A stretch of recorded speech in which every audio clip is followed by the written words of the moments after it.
terms of those best practices. अब मैं इसको थोड़ा सा इसको ज़रा वाइडन करना चाहता हूँ इस discussion को, because in the broader context, how the government, the business, and the civil society can come together, and there I would refer to the experience that I've had over the last few months in leading the Prime Minister's initiative to design and launch the social impact financing framework.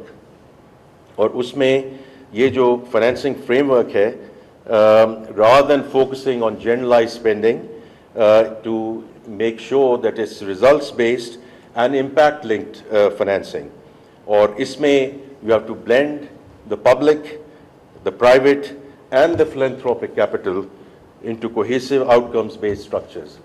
And that's where, Zafar Khan Sahab, I do want to acknowledge the PCP leadership, because I have had the distinct pleasure and honor of having Menaz Akbar Sahiba and Shazi Amjad Sahiba, who with their invaluable field experience and technical guidance in shaping the foundational design of the social impact financing framework.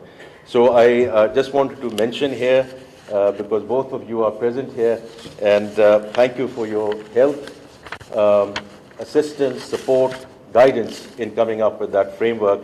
और उसका मैं आपको एक example देता हूँ कि उसको सिर्फ academic level पे नहीं रखा गया है. One of the things which is going to come through very soon is the British Asian Trust, और उसने जो हमें support किया है in designing and launching Pakistan's first skills impact bond, जो NAVTEC के through हो रहा है. And this is very much to promote skills development and move towards sustainable development, so that we get away from, you know, the bank funding and other financing vehicles, and we go into the capital markets and raise financing for these social purposes as we go forward. I just want to conclude by once again congratulating वज़ीर ख़ज़ाना मोहम्मद औरंगज़ेब इस्लामाबाद में तकरीब से खिताब कर रहे हैं.